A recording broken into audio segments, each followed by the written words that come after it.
Hi, I am Malaika Paquiot, Chief Product Officer at Avalanche Insights, and I am really excited to be here at my first Women in Product conference to talk to you about how to create your own roadmap to the C suite.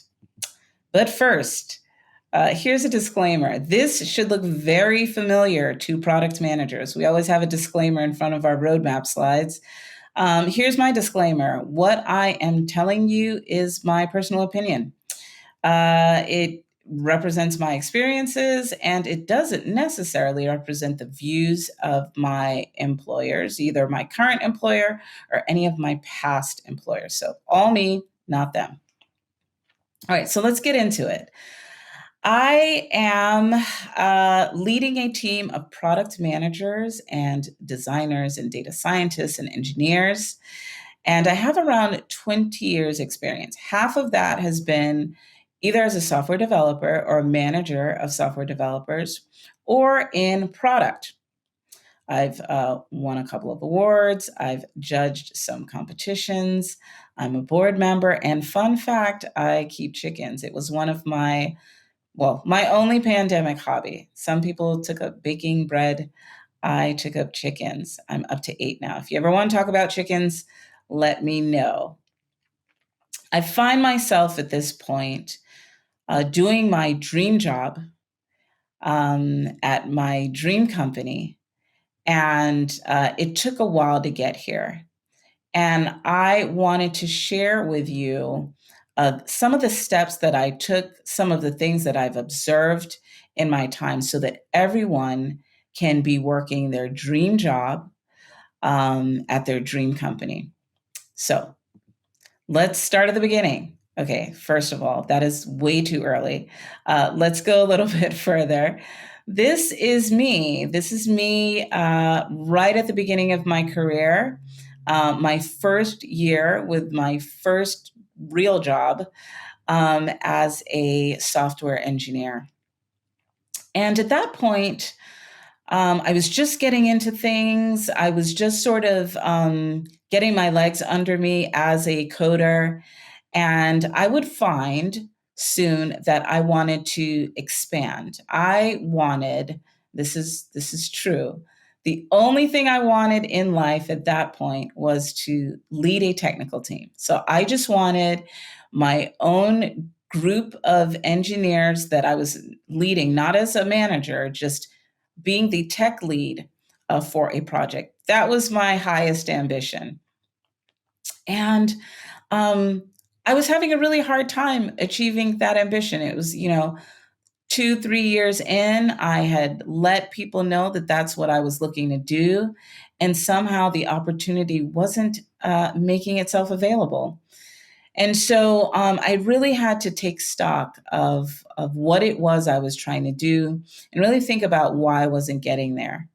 And that challenge has led me all the way here, if you can believe that.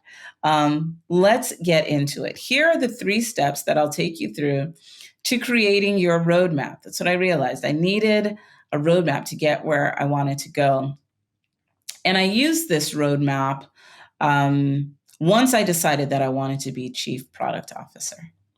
The first thing you need to do is establish your vision. This is just like when you're building product. You need a vision for your product. You need a vision for your career. Where is it that you want to be? Second, you need to identify the needs. What is stopping you from fulfilling that vision? What are the needs? What are the gaps that need to be filled? And then thirdly, you need to address those needs. And any good product manager will address those needs in priority order. So you'll identify the needs, you'll prioritize them, and then you will execute on addressing them. Those are the 3 steps. Very simple for me to have typed, but a little bit challenging in carrying it out. And I'm here to help you with that. So let's talk about establishing your vision first. We'll start with an exercise. I'd like you to just take a couple of seconds and imagine yourself 5 or 10 years from now. So, depending on where you are in your career, if you're just starting out, then imagine yourself 10 years from now. If you've been in the game for a while, maybe 5 years from now, just kind of close your eyes and imagine what your life looks like. What is your day? What does a typical day look like? When you wake up, where are you? When you go to work, well, what time are you starting work, first of all? And what time are you ending work? Where are you working physically? Are you working from home? Are you in an office? Are there a lot of people around? Are you directing people or are you working on your own? What kinds of things are you doing during the day? Are you fielding a lot of calls? Are you in meetings a lot? Do you have large stretches of time to just think and ponder and strategize? What kind of people are you talking to? Are you out with customers? Are you sort of internal? Just take some time and think about that. And I encourage you to do this visioning exercise when you have some more time and really, really get detailed. Consider writing it out, in fact. That is super helpful. And then at the end of that, think about why. Why do you want your day to look like this? Why is it that you want to, I imagine that you want to get to the C suite level? What do you think that looks like? And why do you want to do that? That's going to be hugely important in one of the follow on steps that I talk about when it comes to filling those gaps. All right, so that's the exercise. So identify, create your vision. So that's the first thing. Assuming again that you have decided, yes, I want to be a C suite executive, I want to be a chief product officer. You want to identify the needs. So, this is an opportunity solution tree. Shout out to Teresa Torres. This is a great product management tool and that can be used for your career as well. So let's identify that need. What is the outcome we're looking for? That's at the top. You want to become a C-suite executive. Okay. Then you think through what are the things that are stopping you from becoming, why aren't you a chief product officer already? Okay. When I thought about this, I thought that it could fall into three basic categories. There might be others. You might come up with some others. And obviously, you could start your own company and boom, you're the chief product officer or the CEO or the COO, and you've handled it. Assuming that that's not what you want to do, these are some of the reasons you might not be there already. So every time you come up with an outcome, there might be some opportunities, and then you come up with solutions for those opportunities. And we'll talk about that. But these are the three. It could be the case that you don't have the skills or the experience to be operating at that level yet. The other might be that you have the skills and the experience, but no one knows that you do. So you're the only one who knows it. And so you're not getting those opportunities. And then finally, you might have the skills and the experience, and people know it, but maybe they just don't see it for you, or they don't really believe in you. That's a tricky one. And sometimes it's hard to tell the difference between no one knowing and no one believing. We'll talk a little bit about that next. All right. So, how do you recognize that it's the case that you just don't have the skills or the experience? Well, sometimes people just know this intuitively. They know, they look at the skills that are expected of a CPO and the kinds of responsibilities that a CPO should have. And they know that they do not have those. For instance, have you managed people before? Have you managed managers before? Do people think that you're a good manager? How much time do you spend thinking about strategy and vision, or are you more so working on tactical things? When you think about operating at the C-suite level, those are the kinds of things that you're thinking about, in addition to the kinds of people that you have to interact with, convince. As a product manager, we spend a lot of our time leading through influence. Um, When you are chief product officer, you get to lead through influence and the old fashioned way too.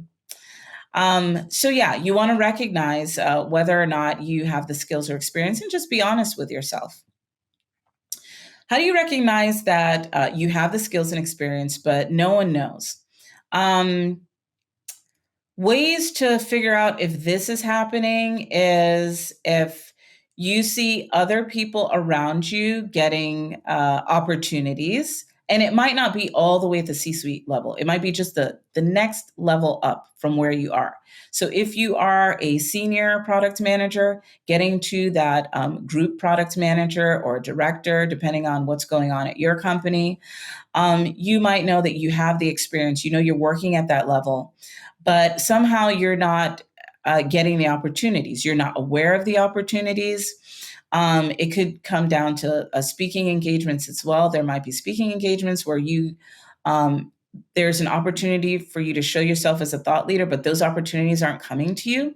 It could be the case that the right people don't know that you have the skills and experience. And then finally, if no one believes in you, and generally it's not the case that no one believes in you, but the right people don't see it for you. And I've had someone tell me that directly, and it sucks. But it's also helpful to know that that's what you're dealing with. Sometimes people won't be that straightforward, and you kind of have to see again, if people are getting opportunities who are working at your level or below your level, below the level that you're working at, and they're getting opportunities, they're getting ahead, and you're not getting that, and you've expressed what your vision is, where you're trying to go. You know that you've demonstrated and you've reiterated that you have the skills and the experience. You've demonstrated it to the right people. If you are still not getting those opportunities, if you are not able to make those opportunities for yourself, or if you are aware that you're sort of being actively, this sounds terrible, but sort of actively like sabotaged, um, then you probably fall into the latter category. But don't worry, regardless of what category you fit into, we've got some solutions for you. I have some ideas. And here we get to it. How do you address these needs? So you know what your vision is. You've put yourself into one of these categories. Okay, I know I sort of fit into this category. How am I going to address the needs? All right, let's talk about them one by one. If you don't have the skills or experience, you want to sit down and brainstorm solutions for filling those gaps, right? Brainstorming is something that we do a lot in product. We brainstorm solutions all the time. We do it with others. The best way to do it. But here are some that I came up with. Obviously, you can take courses, and courses can look like something on a Udemy or Coursera, all the way up to deciding to get your MBA. You could do a side hustle, do a startup on the side so you can get the kind of strategic experience that you'll need as a C-suite executive, and that management experience. Shadowing is another option. When you have sat down and created that vision, this is actually really important. Shadowing and temp assignments, and I'll talk about temp assignments in a minute. But when you did that visioning exercise and you thought about what would my typical day look like if I had this if I had this job, what would I be able to do? When you shadow someone who actually has that job, you can determine whether or not you were right about it. So shadowing is very helpful. It's low commitment, and then temporary assignment. So can you take on whatever that next job is temporarily? And that might mean doing it on the side, for instance, or identifying an area in the company where you're able to do that. And finally, don't forget that some things just take time. There was a mainframe developer that I used to work with who liked to tell us when management would ask us when something would be ready, when will something be delivered, and he would say, 9 pregnant women can't have a baby in a month. Some things just take time. And so getting skills and experience, it might seem like, you want to rush things, or you might even see people getting ahead very quickly. Or some people saying that, they're experts in a particular area and they only have, a few years of experience as a product manager, for instance. Just remember that some things take time, and you'll be a better leader the more different kinds of experience you have. So, do you have experience launching a product? Do you have experience sunsetting a product? Like, yeah, sunsetting a product. Do you have experience running a platform product, or running a web product, or running an enterprise product, or running a consumer product? Having these different kinds of experiences will take time. You can't just have them all in just a few years. Special topic: temporary assignments.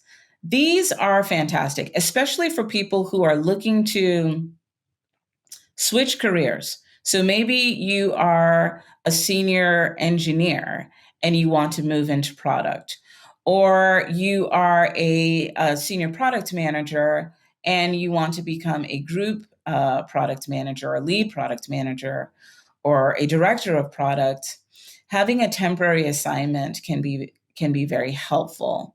So one thing to keep in mind: this is where you do the job essentially for a short period of time. It lets you know if you really, really want it. It gives you a sense of what it's like to do that.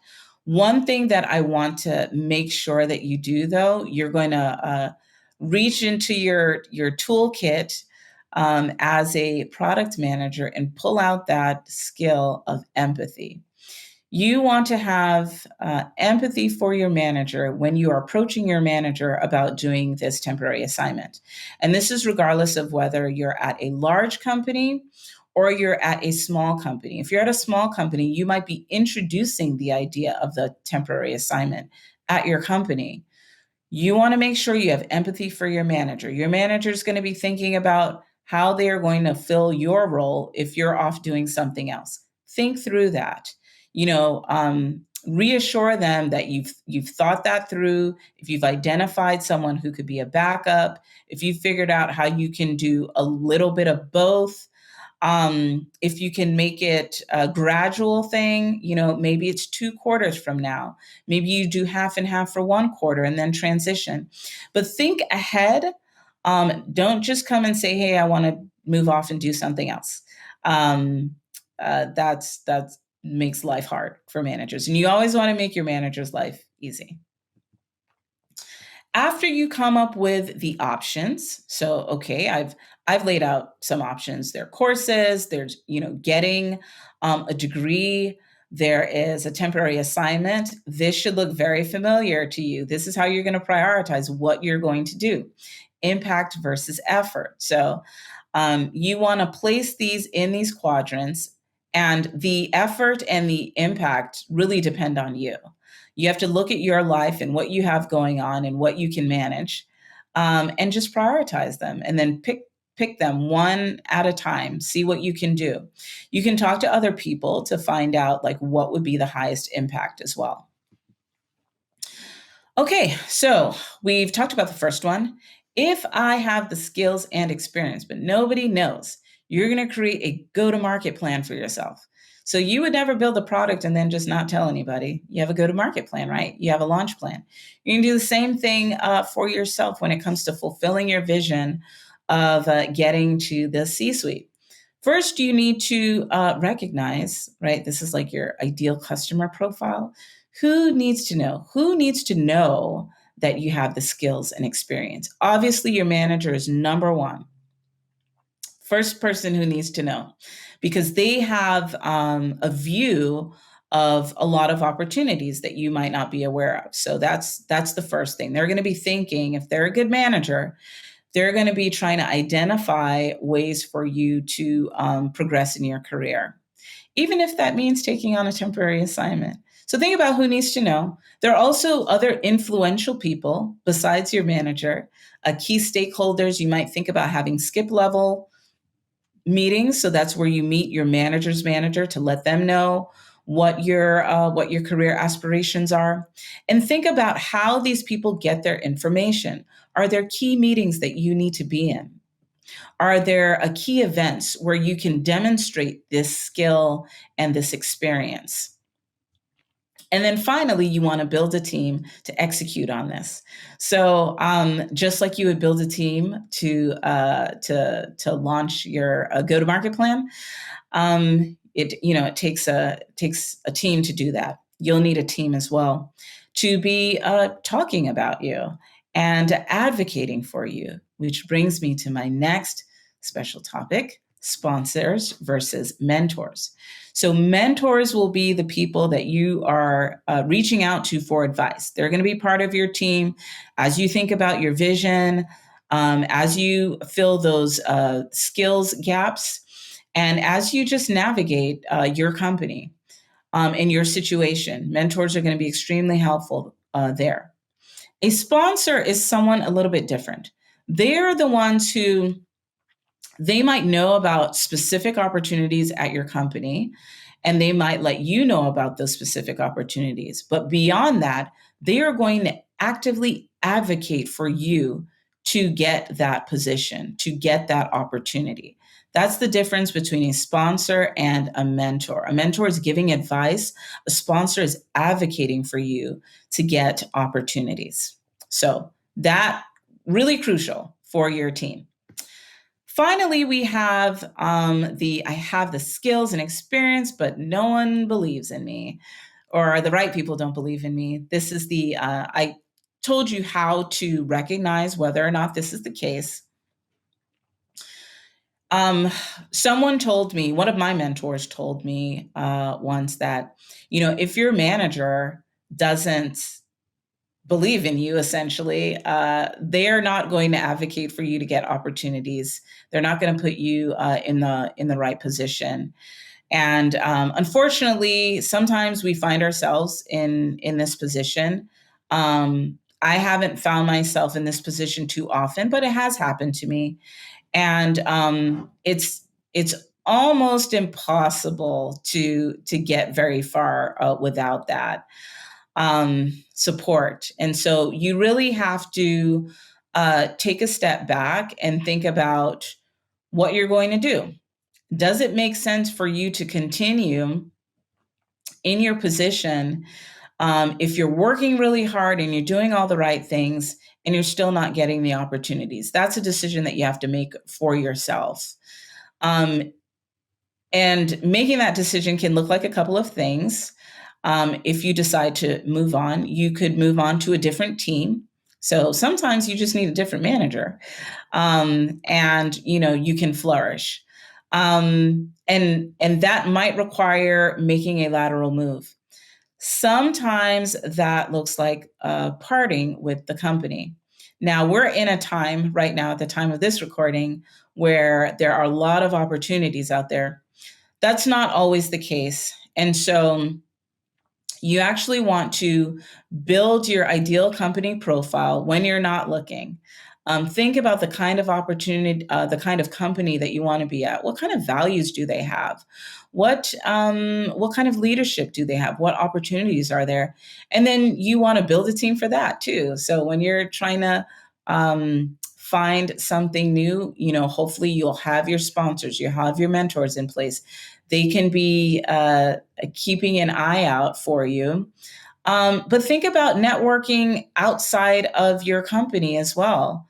The thing that's really important here is to be of service to other people, right? So we don't want to just be sort of taking advice all the time. We want to pay it forward. We want to be useful to people and helpful to people. So really think about how you can be of service to other people within your company and outside of your company.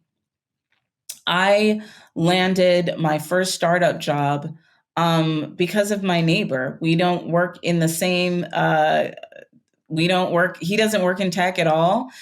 We just started talking. I had moved to a new place. I wanted to network and meet some people, and that's how I landed my first startup job.